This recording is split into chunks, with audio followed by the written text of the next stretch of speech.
Casting the burden. When man knows his own powers and workings of his mind, his great desire is to find an easy and quick way to impress the subconscious with good, for simply an intellectual knowledge of the truth will not bring results. In my own case, I found the easiest way is in casting the burden. A metaphysician once explained it in this manner. He said, "The only thing which gives anything weight in nature is the law of gravitation, and if a boulder could be taken high above the planet, there would be no weight in that boulder, and that is what Jesus Christ meant when he said, 'My yoke is easy and my burden is light.'" He had overcome the world vibration and functioned in the fourth dimensional realm, where there is only perfection, completion, life, and joy. He said, "Come to me, all ye that labor and are heavy laden, and I will give you rest. Take my yoke upon you, for my yoke is easy and my burden is light."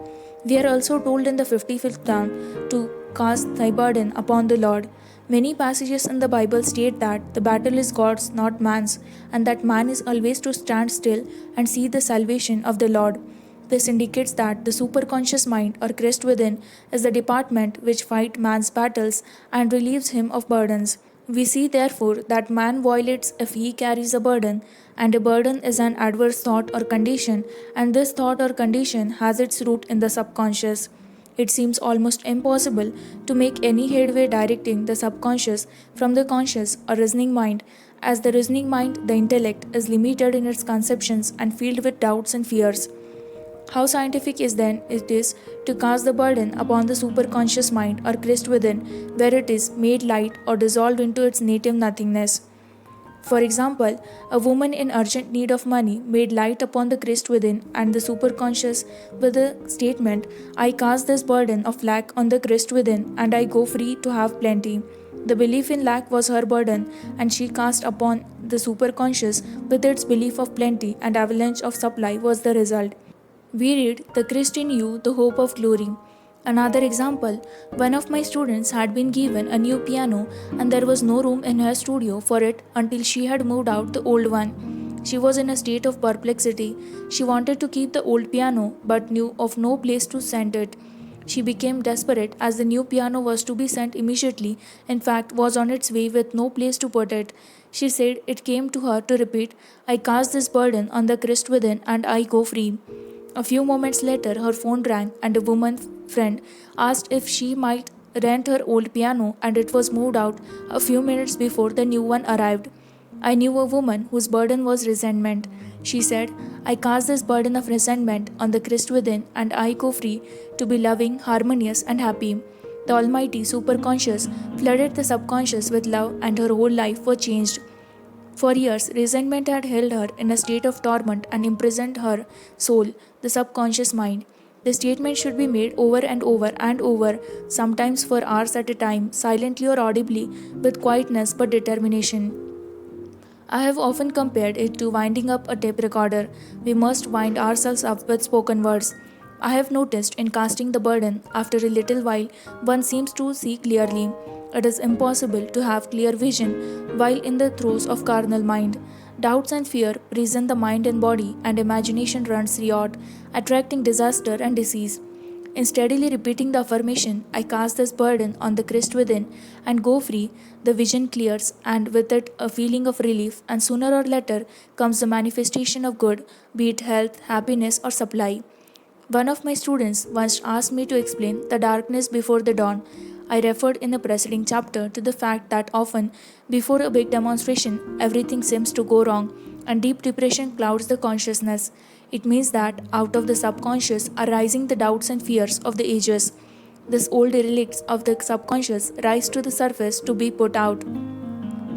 It is then that man should clap his cymbals like Josephat and give thanks that he is saved, even though he seems surrounded by enemy, the situation of lack or disease.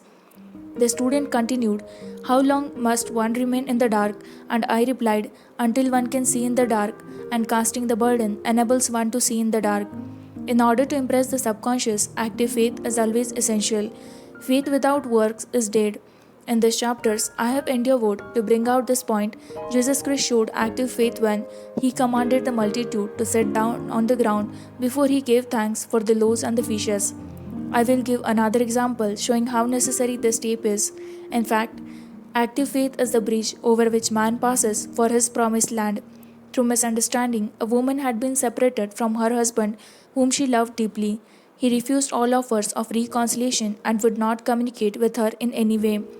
Coming into the knowledge of spiritual law, she denied the appearance of separation. She made the statement, "There is no separation in divine mind, therefore, I cannot be separated from love and companionship, which are mine by divine right." She showed active faith by arranging a place for him at the table every day, thereby impressing the subconscious with a picture of his return. Over a year passed, but she never wavered, and one day he walked in. The subconscious is often impressed through music. Music has a fourth dimensional quality and releases the soul from imprisonment. It makes wonderful things seem possible and easy of accomplishment. I have a friend who uses her tape recorder daily for this purpose. It puts her in perfect harmony and releases the imagination. Another woman often dances while making her affirmations. The rhythm and harmony of music and motion carry her words forth with tremendous power. The student must read also not to despise the day of small things. Invariably, before a demonstration come signs of land. Before Columbus reached America, he saw birds and twigs which showed him land was near. So it is with a demonstration, but often the student mistakes it for the demonstration itself and is disappointed. For example, a woman had spoken the word for a set of dishes. Not long afterwards, a friend gave her a dish which was old and cracked. She came to me and said, "Well, I asked for a set of dishes and all I got was a cracked plate."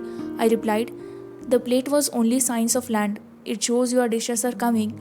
Look upon it as birds and seaweed." And not long afterwards, the dishes came. Continually making believe impresses the subconscious. If one makes believe he is rich and makes believe he is successful, in due time he will reap. Children are always making believe, and except ye be converted and become as little children, ye should not enter the kingdom of heaven. For example, I know of a woman who was very poor, but no one could make her feel poor. She earned a small amount of money from rich friends who constantly reminded her of poverty and to be careful and saving. Regardless of these admonitions, she would spend all her earnings on a hat or make someone a gift and be in a rapturous state of mind. Her thoughts were always centered on beautiful clothes and rings and things, but without envying others. She lived in the world of the wondrous, and only riches seemed real to her. Before long, she married a rich man, and the rings and the things became visible. I do not know whether the man was the divine selection, but opulence had to manifest in her life, and she had imaged only opulence. There is no peace or happiness for man until he has erased all fear from the subconscious. Fear is misdirected energy and must be redirected or transmuted into faith. Jesus Christ said, "Why are ye fearful, O ye of little faith? All things are possible to him that believed." I am asked so often by my students, "How can I get rid of fear?" I reply, "By walking up to the thing you are afraid of." The lion takes its fierceness from your fear. Wake up to the lion and he will disappear, run away and he runs after you. I have shown in previous chapters how the lion of lack disappeared when the individual spent money fearlessly, showing faith that God was his supply and therefore unfailing. Many of my students have come out of the bondage of poverty and are now bountifully supplied through losing all fear of letting money go out. The subconscious is impressed with the truth that God is the giver and the gift. Therefore, as one is one with the giver, he is one with the gift. A splendid statement is, "I now thank God, the giver, for the God, the gift." Man has so long separated himself from his good and his supply through thoughts of separation and lack that sometimes it takes dynamite to dislodge these false ideas through the subconscious, and the dynamite is a big situation. We see in the foregoing illustration how the individual was freed from his bondage by showing fearlessness. Man should watch himself hourly to detect if his motive for actions is of fear or faith. Choose ye this day whom we shall serve, fear or faith. Perhaps one's fear is of personality, then do not avoid the people feared. Be willing to meet them cheerfully, and they will either prove golden links in the chain of one's good or disappear harmoniously from one's pathway. Perhaps one's fear is of disease or germs, then one should be fearless and undisturbed in a germ-laden situation, and he would be immune. One can only contract germs while vibrating at the same rate as the germ, and fear drags man down to the level of the germ. Of course, the disease-laden germ is the product of carnal mind, as all thought must objectify. Germs do not exist in the superconscious or divine mind, therefore are the product of man's vain imagination. In the twinkling of an eye, man's release will come when he realizes there is no power in evil. The material world will fade away, and the four dimensional world, the world of wonders, will swing into manifestation. And I saw a new heaven and a new earth, and there shall be no more death, neither sorrow nor crying, neither shall there be any more pain, for the former things are passed away.